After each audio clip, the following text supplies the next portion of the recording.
everyone to return to the seat.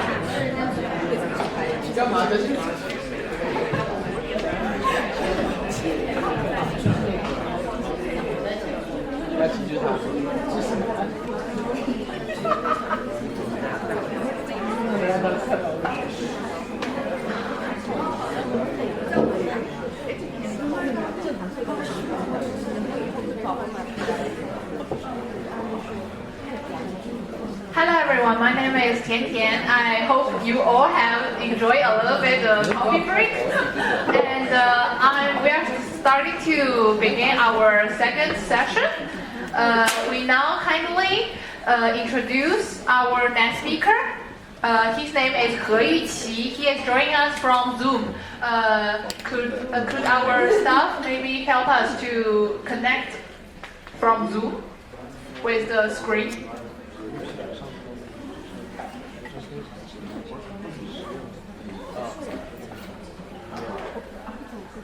Okay, I will introduce briefly about him. Yuqi actually is a previous student from here, from UPF BSM. He is a globally minded professional. Okay, Yuqi is here joining us. Hello, Yuqi. Hi, I will briefly introduce you and then you start your presentation, okay?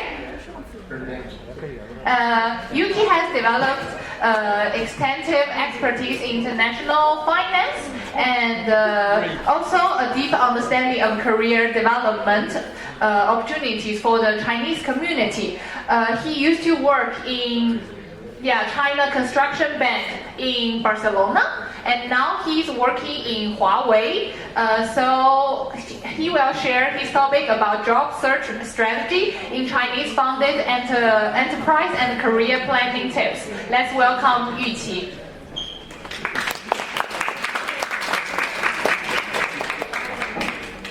All right, should we start right now? Can you hear me? Yeah, but maybe a little low.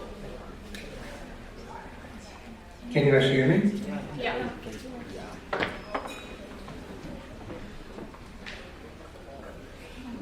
All right, then. I'm sorry, can you hear me? Yeah, we can hear you. We can hear you. Hello everyone. Bom dia, buenos dias a todos. I am He Yuqi.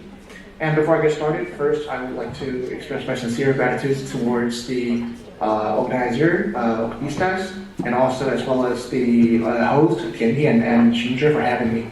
It's such a great opportunity and honor for me to be here as a guest speaker to share a little bit about my experience and some tips in job searching in Spain, because I know it's not an easy path. So let's get started. So first, can you just... All right, that's my first page. I'm sorry. No, the first page. The first page. Thank you. The who am I? Yeah, exactly. Thank you. All right. So first, I would like to introduce a little bit about myself to see how many of you guys are in the same situation as I was in, because I know. It's a very typical path for a lot of Chinese students who are studying in Spain.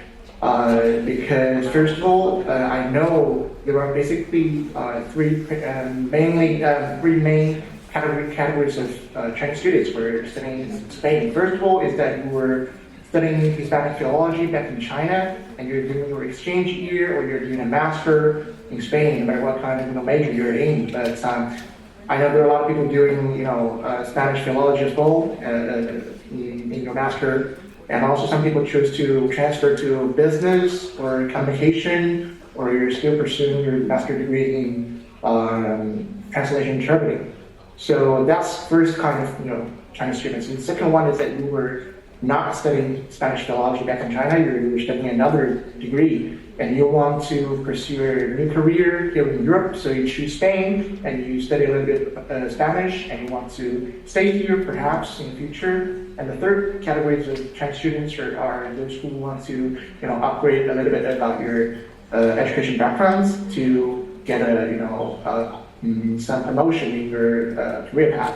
So these are three main types of Chinese students are studying in Spain. And I would say my situation was pretty much close to the first category of students. I studied Hispanic philology back in China as well. So basically, it's kind of 小语种学生. So especially, I know what's happened before and after COVID, because before COVID, these kind of majors are super, prevailing back in China. It requires a very high score to get in. But after COVID, everything seems to change suddenly overnight. You realize that it's super hard to actually get a job, no matter back in China or overseas, because enterprises are realizing that only knowing a certain language does not actually help your business. For example, if you're doing, let's say, international trade, well, obviously you speak great Spanish, you speak great English or French, whatever kind of language you're speaking, you're doing great, but you do not know nothing about how international trade works. For example, you do not know about the Incoterms, you do not know about the regulations and laws in another country, and perhaps you do not know how to do the border control, or let's say the goods shipping. You only speak great English or Spanish, which means that you cannot actually do some work. You need to learn, to renew your knowledge in order to do your job. Or let's say if you're doing, let's say, communication, or let's say publications. Maybe you speak great English, you speak great Spanish, but you do not know how the media industry works. You have to study again. So people are realizing that the combination of the language plus a skill, let's say, transferable skills is a very, vital demand. So that's where I started to think, should I get another diploma, should I get another degree, or maybe should I choose another path? That leads to my second point. I'm a person who stepped around in many paths.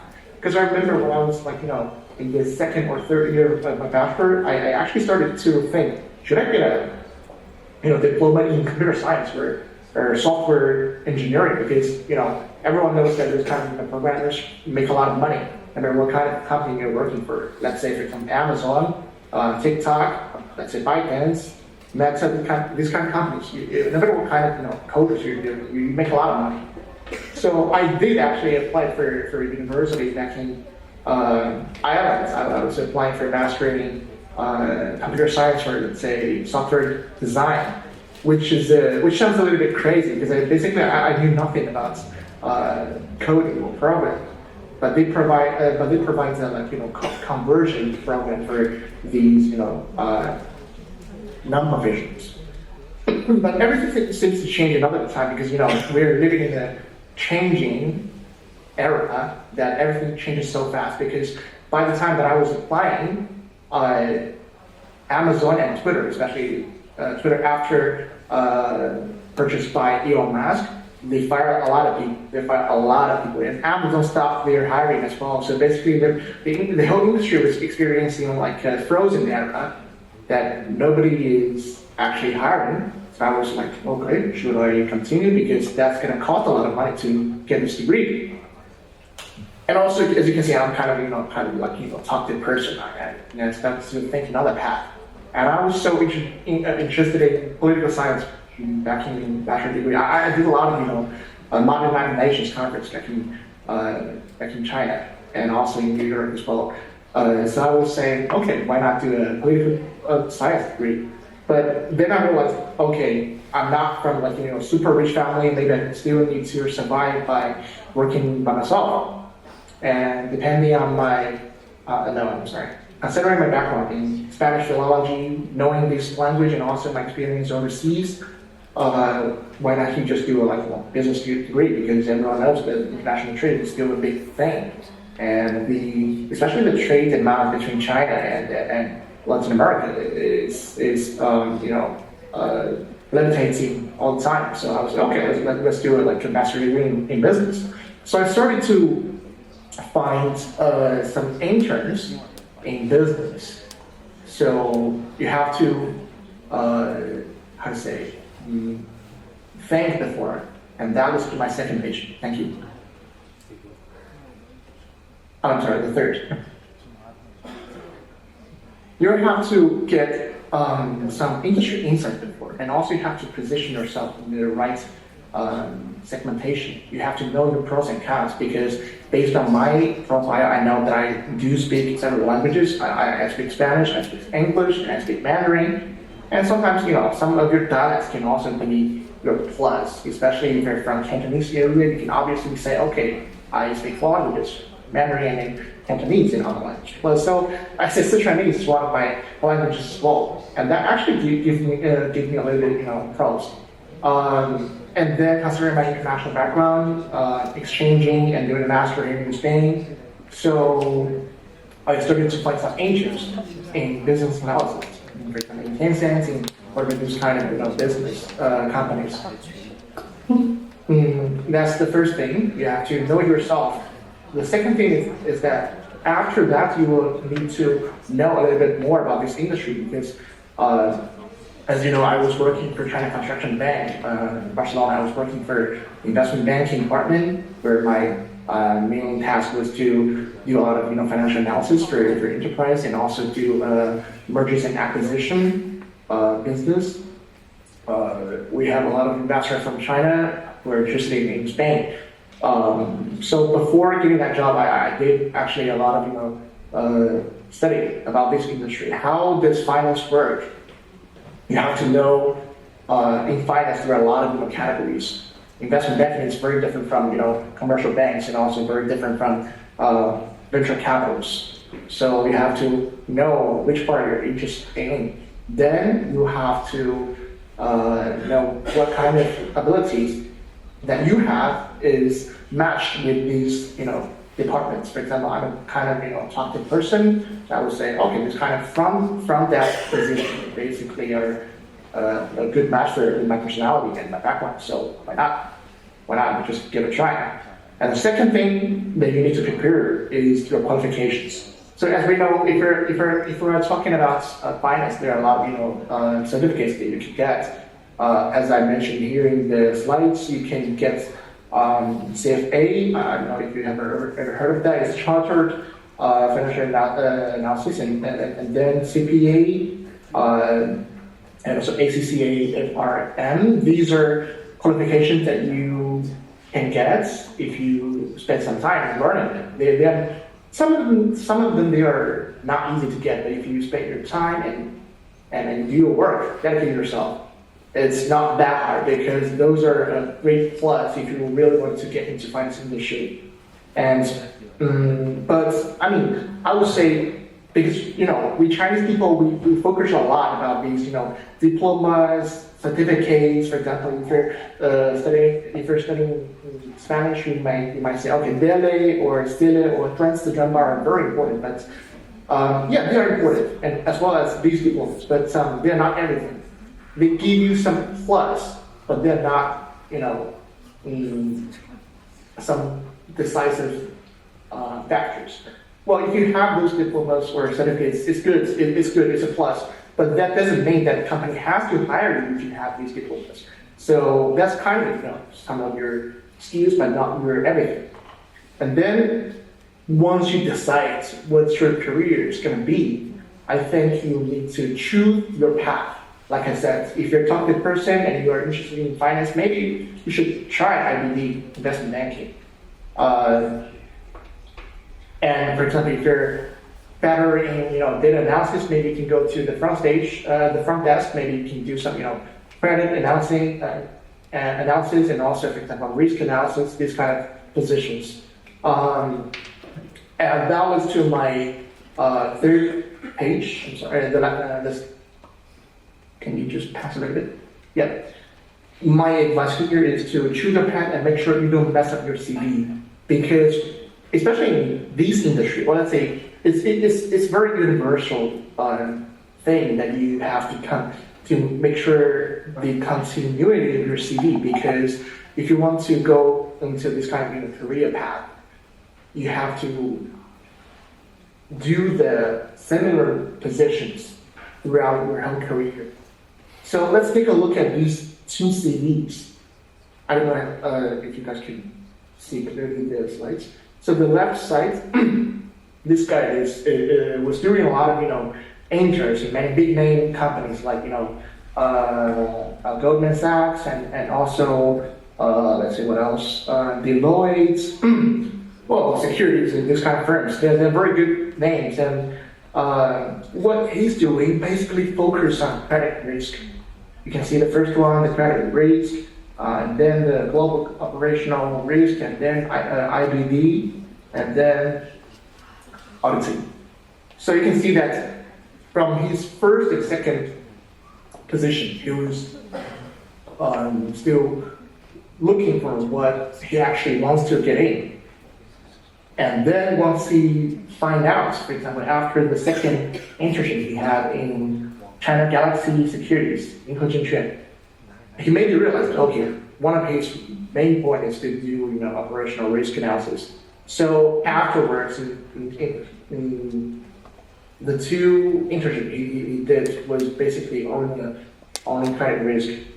That's good because after these two interns, you know how the credit risk works, you know the experience, you know the actual practice things. And when you're actually looking for a full-time job after these two interns, the company would know that, okay, you are, how to say, a determined person, because you already know what you're looking for, what you're interested in. You know how this industry works, so they know that you're a clear person, you have a clear mind, so that they will choose you. But if you take a look at the CV from the right sites, this guy was doing some good internships as well, and he's very focusing on the same company, these capital things. But you can see his experience was a bit diversified. He was doing trading in the first place because and afterwards he was doing IBD as well, this kind of financial things. But trading and IB, or let's say investment banking, are very two different industry, even within finance. Because trading, let's say, it's kind of like secondary market. But in a lot of cases, investment banking is in the first market. Those two are very different. Even in his second and third interns, there's a little bit of shift and a little bit of change about his position. So maybe he's still pursuing what he wants actually, but this is not a good idea to change your positions very frequently, but from one direction to another. So my advice is that once you made up your mind, once you're determined what your career, what your direction are, you have to follow that, you have to focus on that, try to gain more knowledge and experience in that direction. Do not mess up your CV. I know that there are a lot of Chinese students who want to make some part-time jobs in doing interpreter, or let's say some tour guides or Chinese teacher. I'm not saying those jobs are not bad, but do not put them on your CV if you're trying to get a position in finance or some specific industry, even let's say marketing, because these experiences are saying that you're not actually focusing on the things that you're purchasing. And I'm sorry, can you just go back to the last page?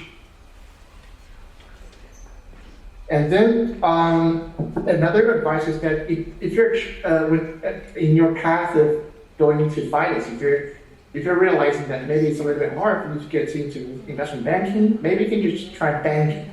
Because for a lot of Chinese students like me who holds a bachelor degree in Hispanic philology, it's actually really hard to actually get into investment banking, even though you have some experience in this area, because 2 years of bachelor study does not actually give you a lot of actual knowledge of calculation things in your mind.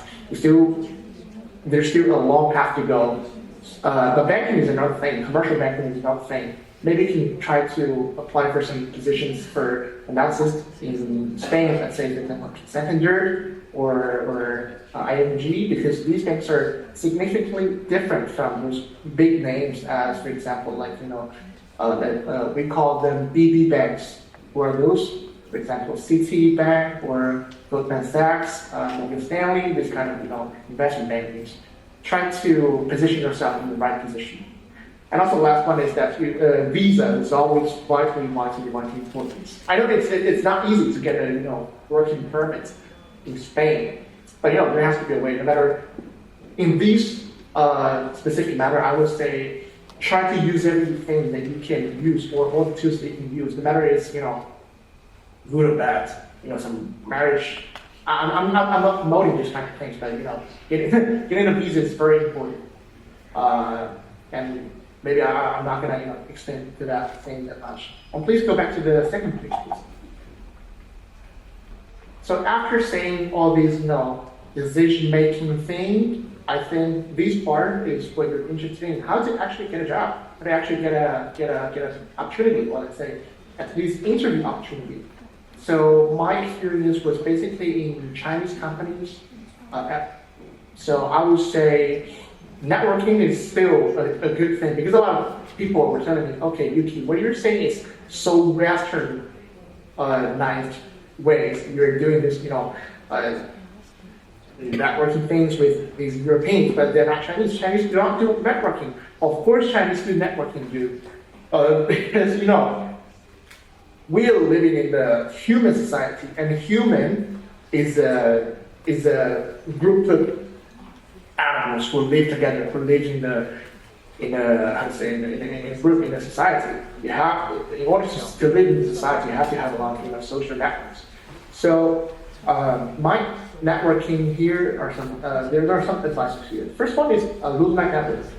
A lot of people do not actually believe in this thing, but I would say for business school like BSN is vitally important, because because I already left China Construction Bank after my intern, and of course they want to hire some new interns. There are a lot of new positions open from another department, and there was. Do you know how they hire people? They would not actually publish these positions to LinkedIn, to some official website. They just directly ask me, okay, Yuki, do you have any recommendations for candidates? Because we are hiring new position, new interns, and you are leaving as well, so we need a person to do your work. Do you have any recommendations? They would not actually publish this information online. They would just ask me. So naturally, I will recommend my alumni during BSF, and actually the person who are right now working for China Construction Bank doing my job is a girl from BSF who's studying mastering marketing, I think, and also once this position is actually somehow controlled by these people from this university, basically this position is forever open to this university. That's vitally important. And also talk to the person from career service in business school, because business school offer a lot of these kind of opportunities, because they have a lot of good collaboration with a lot of enterprises. For example, Natalia, I believe she's here as well. She was offering a lot of opportunities for us to have at least an interview with these companies. They are very good opportunities.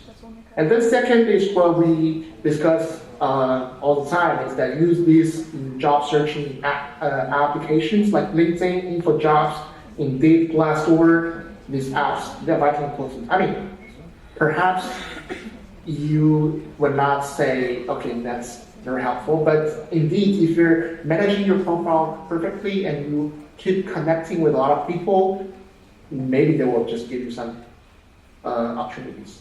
And the third thing I want to mention is Xiaohongshu is a very Chinese-oriented platform, because there are a lot of Chinese who are living or working in Spain. They actually use Xiaohongshu to publish some job descriptions. Especially, I know there's like an alumni as well from BSN. She published a lot of information on Xiaohongshu. Maybe you can follow on that. And then it's scholars associations, like I know UPF has a Chinese association, and also the Catalonia, the Catalonia region has the Chinese Scholars Association. These platforms are really helpful for you to get a job. No matter what you want to get into a Chinese company or you want to get into a foreign company. It's very helpful. To be honest, the job description of China Construction Bank that I saw was from the platform from the UPC Chinese Association. So that's very interesting and a lot of opportunities. And then finally, the referrals of co-workers and professors. Actually, after the internship from China Construction Bank, I get another offer from ICBC in Madrid, and this job was referred by one of my co-workers back in China Construction Bank. Because these people, they've been working in this industry for many years. They absolutely know a lot of people. So keep contacting with them and then follow these suggestions. I think you'll actually definitely get a job. And that's our one. Thank you. Thank you very much.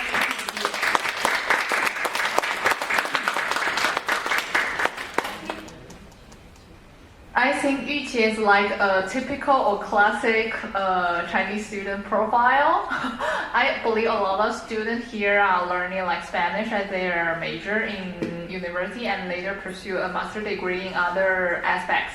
And I believe Yuqi's experience can be really inspiring. We will save the question for later. And next, I want to introduce you next speaker who is here,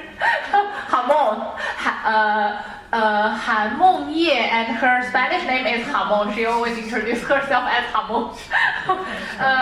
From her introduction, she described herself as an exquisite Spanish product, and also a freelancer and language lover who is currently translating her pajamas, interprets, teach college kids, and run her own academies. And the biggest characteristic of her is the black humor, courage, and curiosity. Also, she had a doctorate degree in UAB. So let's welcome Hamon to introduce herself.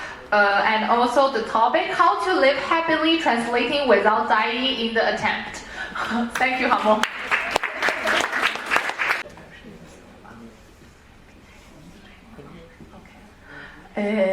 Buenos días a todos, a todas, a todes y tocs, que no sé cómo se pronuncia, pero bueno, se nota que enseño en universidades y tenemos que ser políticamente correctos.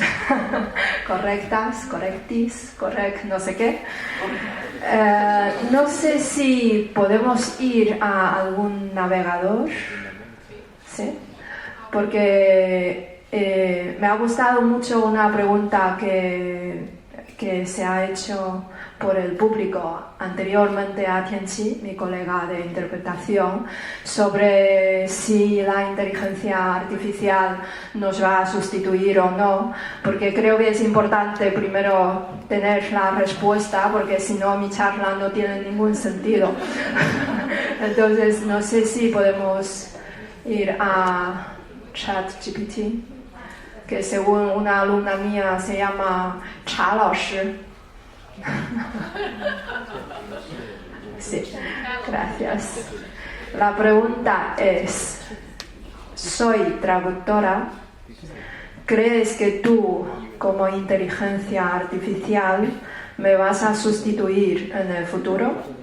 ¿Por qué? ¿Y qué sugerencias me das para enfrentarme mejor a esta posible situación futura? Gracias. No veo nada. Ok.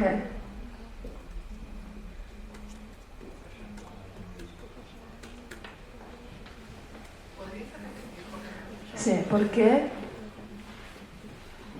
crees que tú como inteligencia artificial me vas a sustituir en el futuro? ¿Y cómo? Ok, bueno, está bien. Gracias.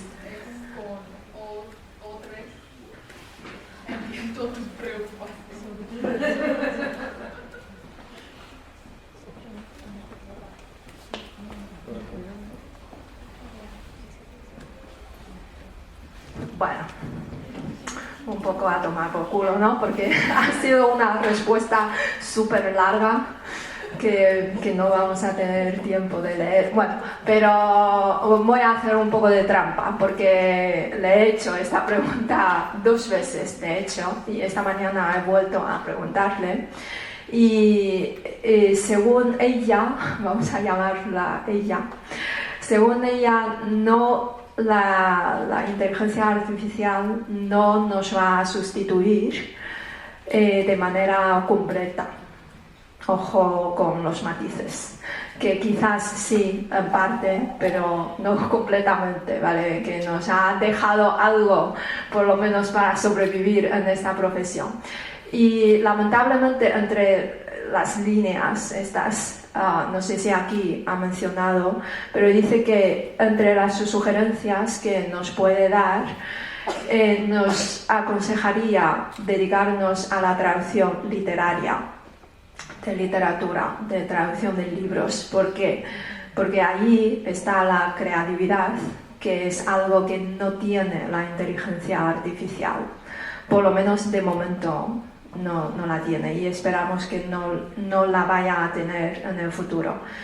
Y en la traducción literaria es donde podemos dar nuestro calor humano, nuestra creatividad ahí.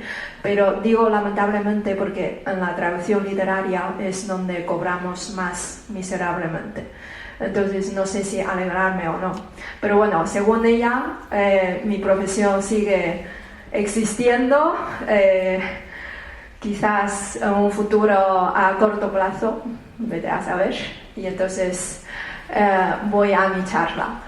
Mi charla va a ser muy relajada, quizás me siento un poco como intruso en esta sala, porque las anteriores han sido charlas muy en serio.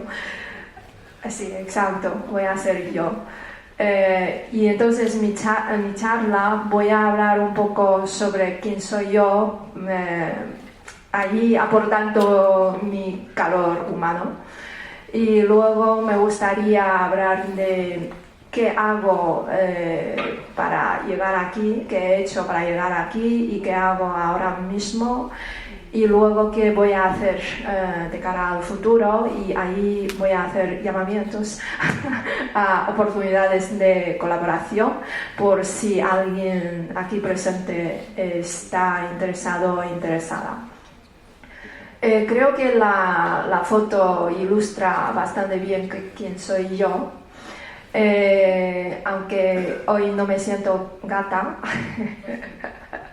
pero soy un poquito como los gatos en el sentido de que soy una persona muy curiosa, y no sé si es una ventaja y al mismo tiempo una desventaja que tengo, porque el speaker anterior ha mencionado que hay que profundizar en diferentes sectores, y justamente es lo que me falta a mí. Me gustaría conocer todos los sectores posibles, y eso me permite, de hecho, moverme en mi sector, que es la interpretación como tianqi y la traducción, y de hecho también enseñanza de idiomas, porque no me siento muy relajada siempre estar dentro de un mismo sector.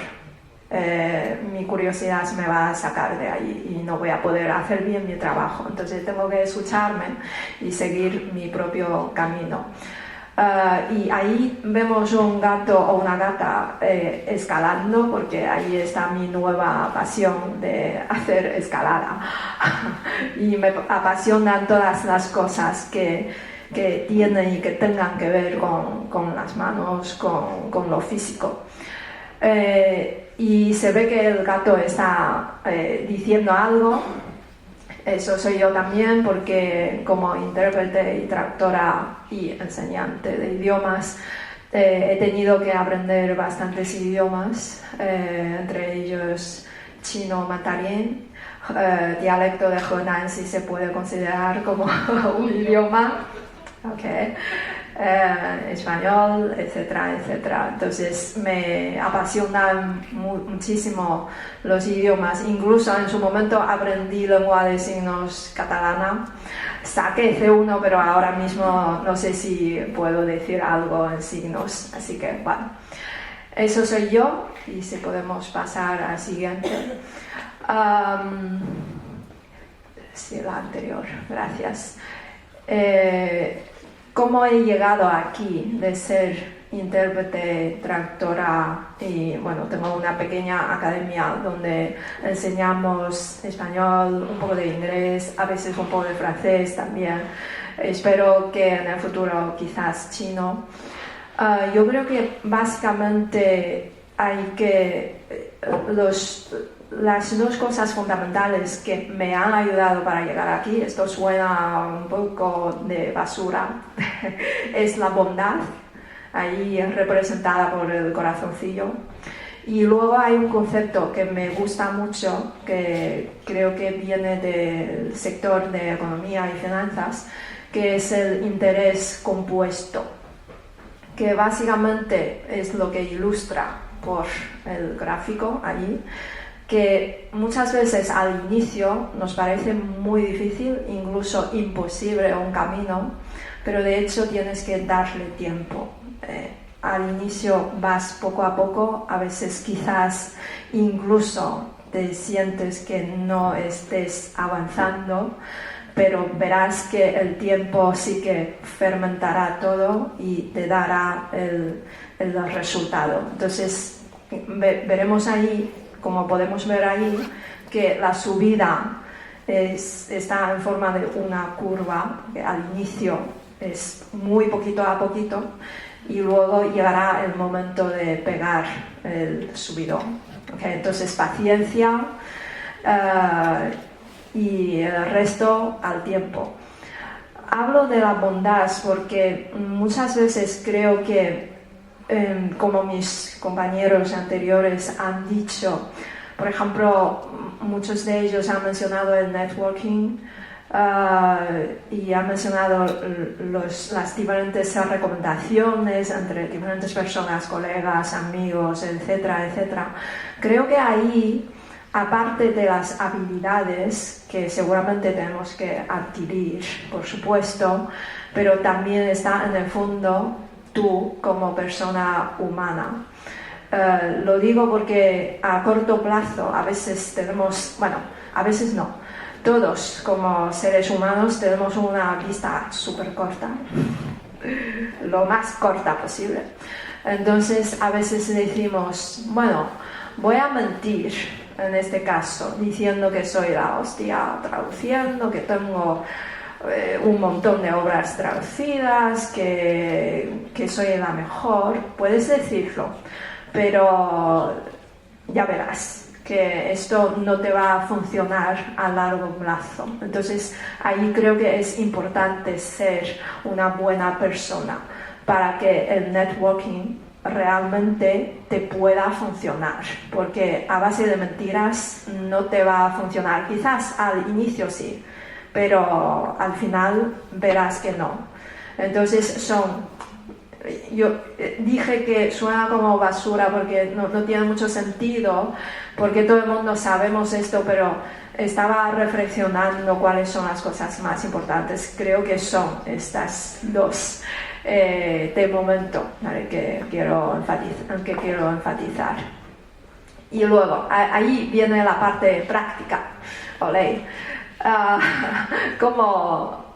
Como si realmente a alguien le interesa hacer la traducción, como la inteligencia artificial ya nos ha confirmado que, bueno, de momento aún existe.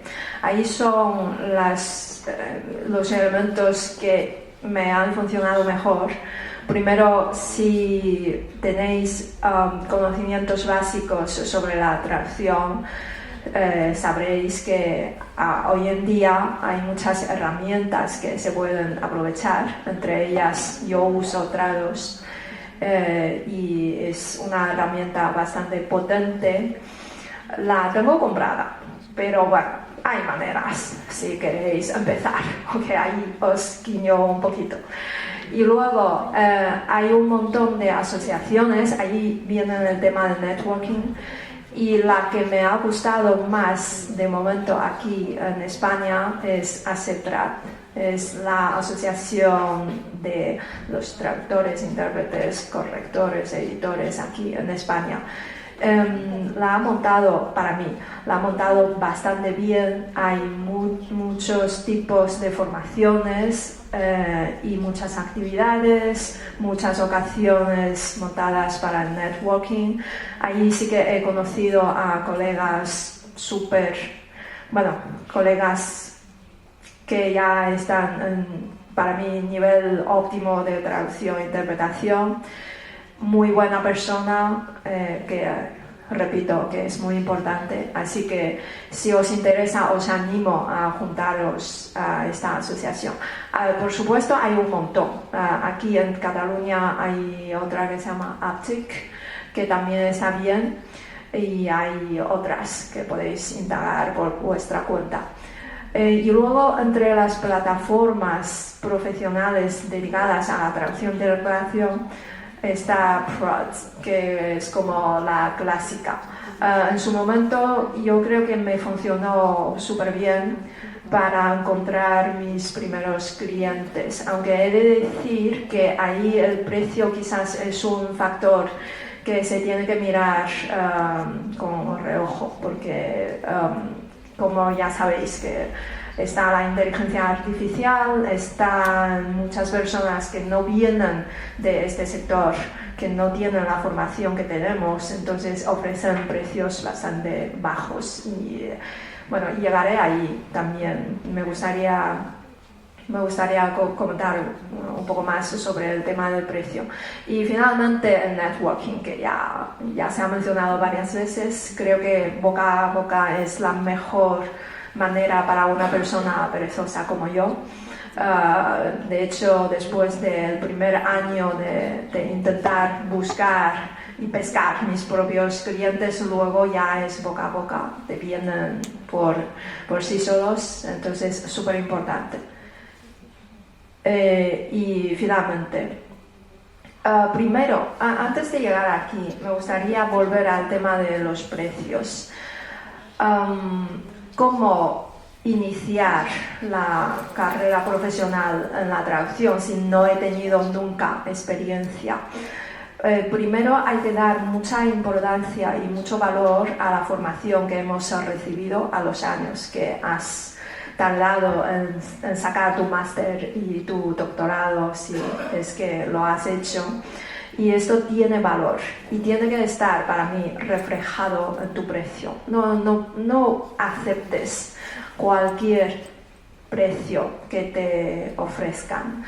Pero ahí llego, que quizás como un principiante o una principiante no puedes cobrar el mismo precio, no puedes proponer la misma tarifa que los profesionales que ya llevan años en ese sector.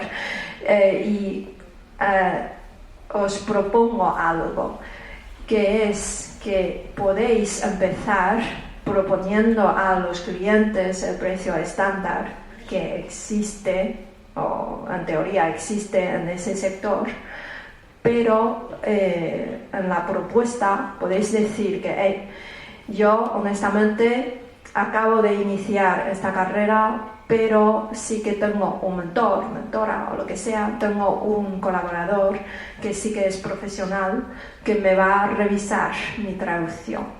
Y ahí podéis entre los dos o quizás 3 personas dividir como queréis cada uno su parte. Y que no seáis muy tacaños en ofrecer un poquito más al o a la profesional, porque tiene su experiencia y su experiencia tiene un precio. Así, al mismo tiempo que no afectamos a este sector, porque estamos bastante jodidos en cuanto al precio, y al mismo tiempo tú puedes adquirir la experiencia, porque los profesionales te vamos a dar feedback que a veces son muy tocacojones, entre paréntesis, pero son muy valiosos, que te pueden hacer crecer más rápidamente. Allí mi propuesta nunca se me ocurrió en mi momento, pero creo que quizás puede funcionar, ¿okay? Sobre el precio. Y finalmente me está mirando el ojo diciendo que hey, ya es tiempo.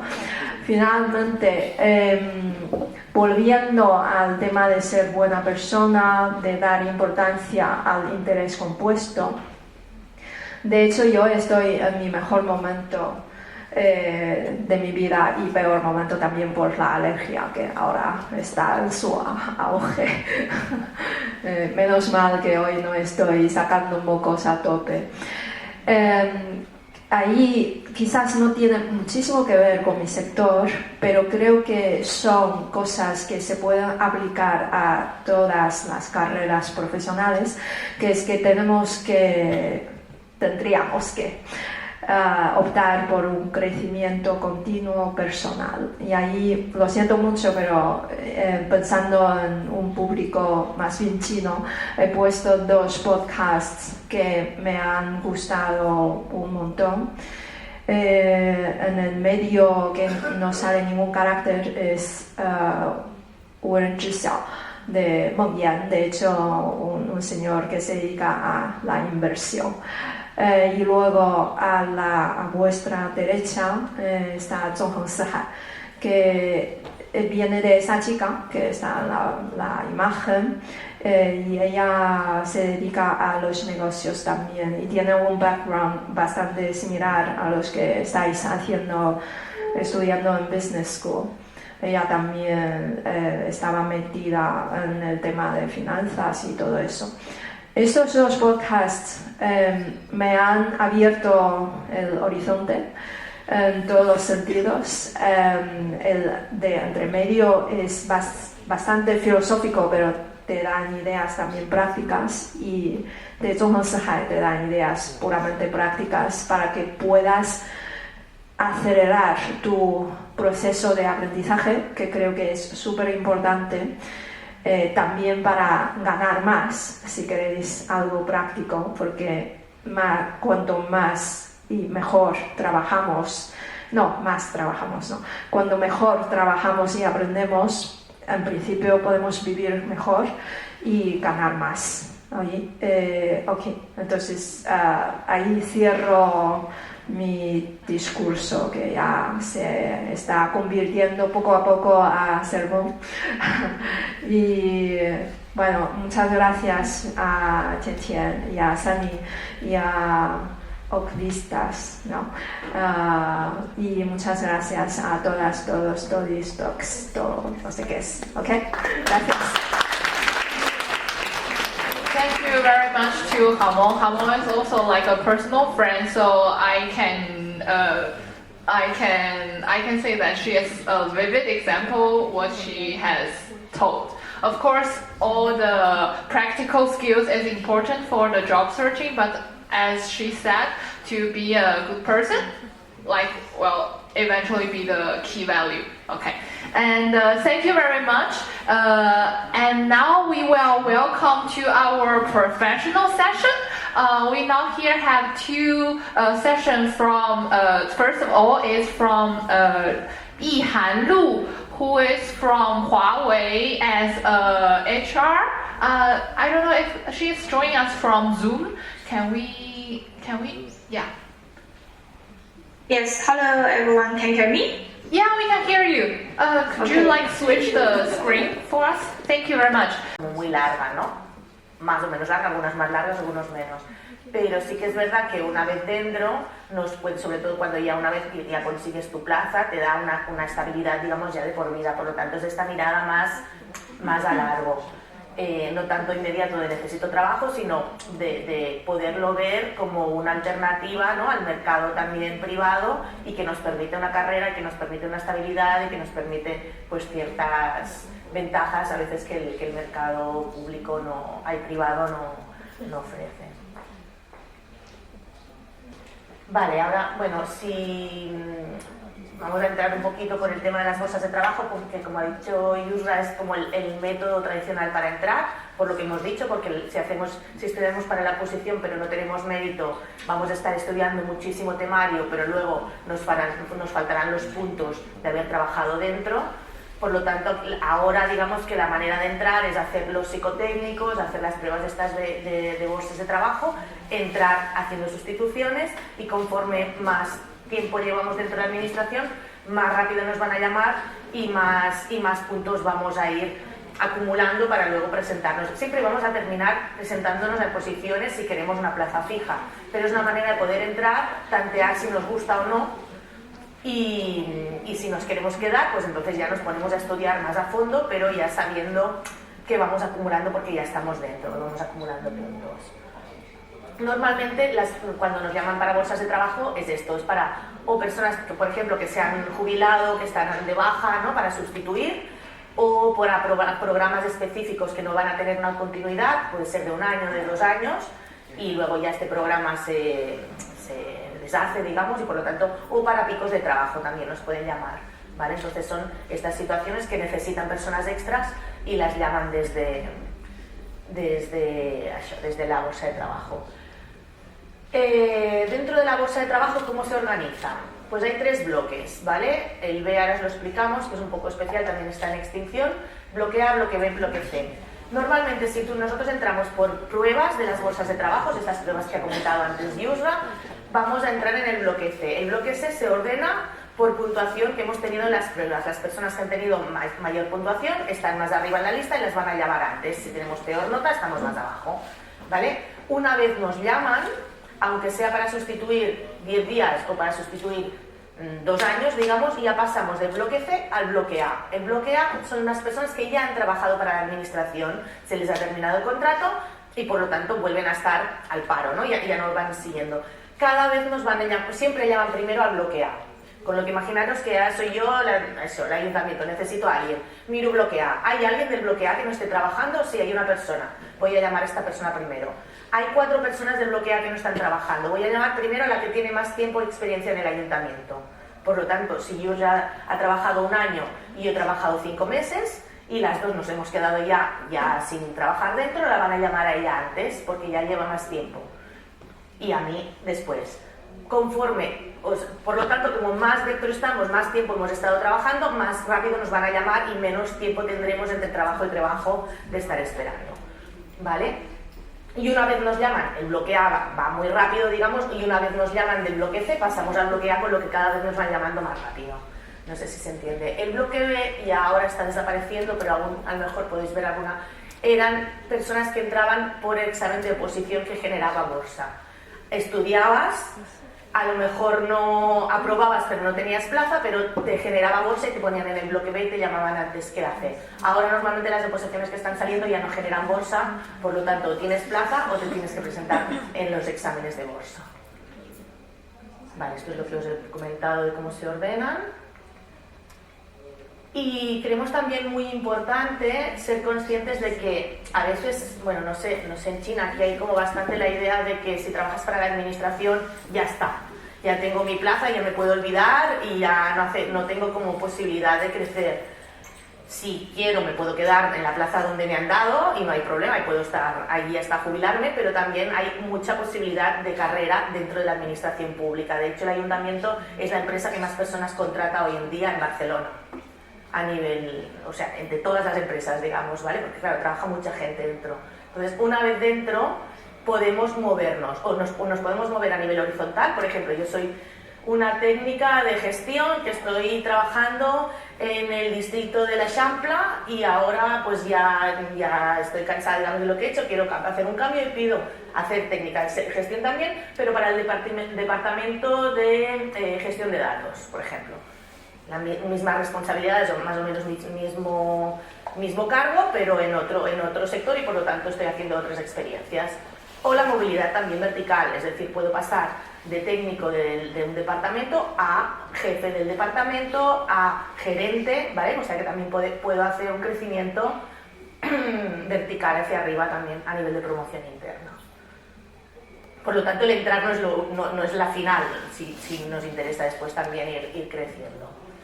Y luego para que quien le pueda interesar, bueno, esta es la web del ayuntamiento y os pasaremos también, os vamos a compartir el PowerPoint por si alguien está interesado, donde se van publicando todas las ofertas públicas de todos las distintas categorías. Aquí enfatizar los que no tengáis nacionalidad española, que para los puestos de laboral sí que se pueden optar simplemente con el permiso de residencia o de residencia y trabajo, aquí depende de cada uno, ¿vale? Por lo tanto, aquí es mirar que la categoría no sea de funcionariado, sino de laboral.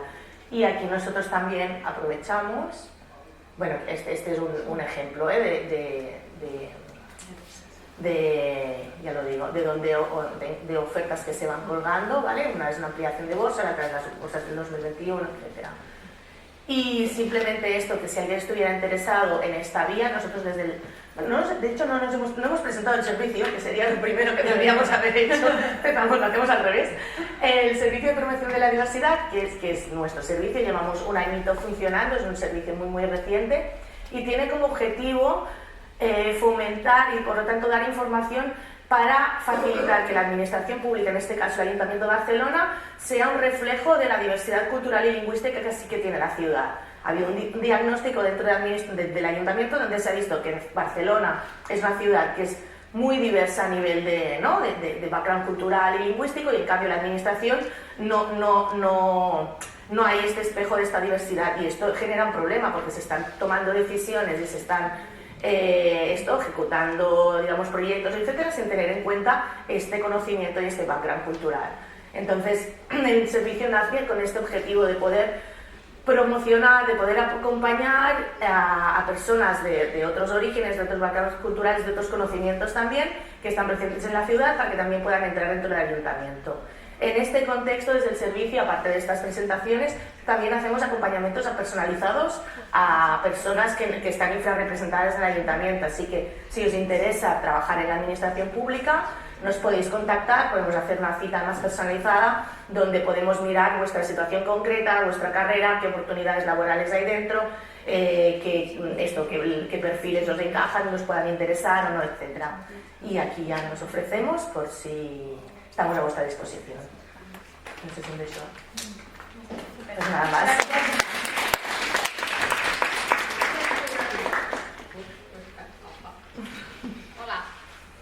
Hola. Oh, perdón.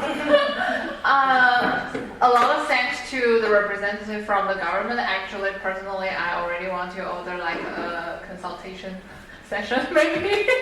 And finally, we have the last speaker from Huawei. And I don't know if we already prepared the presentation for her. And the PowerPoint is right now. Yihan. Yihan, are you there? And we will, of course, we already film all the session, and any content, if anybody needs, we will share it to the public. Yes, okay. Can you hear me? Yeah, we can hear you. Okay. Or yours. So sorry, I think before it's about the poor network, so that's why it's kept a disconnect. So I accessed by my phone, so I hope my voice is clear. Yeah, it's clear, don't worry. Okay, perfect. The three, we mentioned that the 3K communities in Huawei. So the first one is global mindset, and the world is getting smaller, the opportunities are everywhere. So technologies knows no borders, and neither should your career. At Huawei, we operate in over 170 countries, and our teams are made up of people from all over the world. So being able to work across cultures and understand different markets and collaborate globally is a huge advantage, just like you. So my experience is that the first one is stay curious about the global markets, and then learn a new language like Spanish or French, because it's a game changer. And then step out of your comfortable zone and work with people from different backgrounds. And the second words at Huawei is that resilience and practicality, because things won't always go as planned. So what matters is how you handle it. And success isn't about being the smartest person in the room, but it's about how you handle the challenges. And what makes someone stand out in the room is because the ability to update and stay persistent and then find a solution. So I want to share a small story at Huawei. One of our engineers was sent to Africa to help build the network when he first joined Huawei. And at that time, the conditions were very tough, like hot weather, limited resources, and constant setbacks. But instead of giving up, he and his team found creative solutions and kept going. So in the end, they successfully completed the deployment and bringing stable mobile connectivity to the community for the first time. So what can we do when we encounter the challenges? So when things get tough, don't quit. Figure out on a way forward, and then be patient. Real impact take time. And the last one is innovation and insight. Because the best opportunities come to those who see what others don't.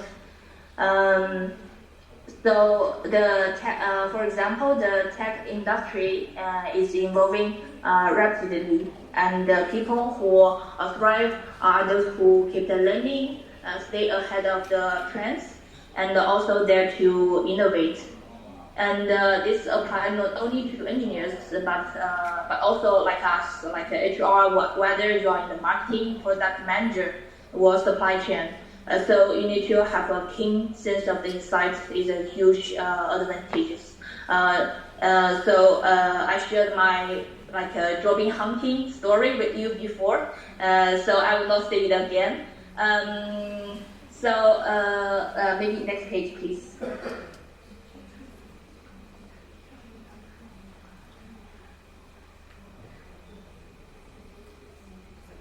So this one is if you have a global mindset and can push through challenges and always learning and innovating, you will stand out in any industries, whether or not you choose Huawei or other opportunities. So this word is for you. And next page, please. So before I finish, let me share some resources with you. So as you can see, there are two QR codes, and on the left you will find the WeChat contact for the HR team at Huawei Paris Services Center. So if you want to find the interns or job hunting or have any questions related to the job, you can add this QR code. And on the right, you can see our official WeChat public account for Paris Research Center. So we share all our event details and also including internship opportunities and job opening in this platform. So feel free to reach out.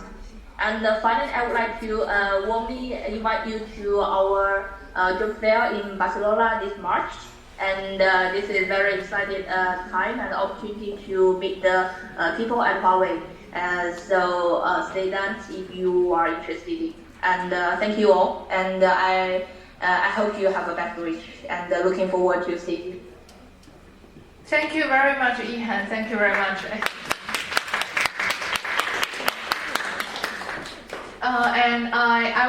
And that's the end for all the sessions for today. I want to express my genuine a lot of thanks to all the people, to all the working staff here, like Sunny, and all the people who help us to make this possible. And all our guest speakers have already made a wonderful speech. I also thanks to all the participants. They are patiently listening. If you have any questions or maybe further consultation, maybe you can reach out to us or anyone who are also come here as a guest speaker. So don't be hesitant.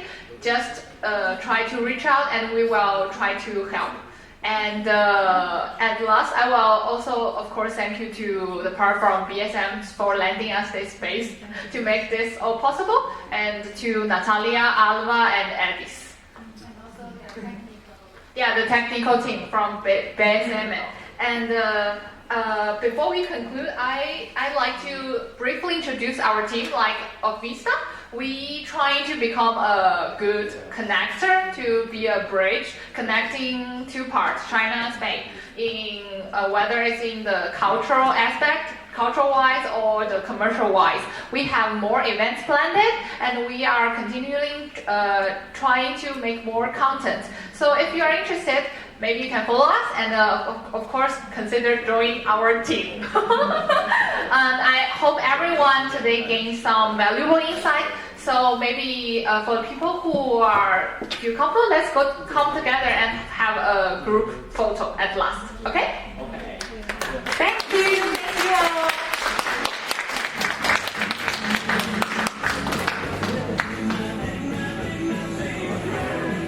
Hello everyone, come here.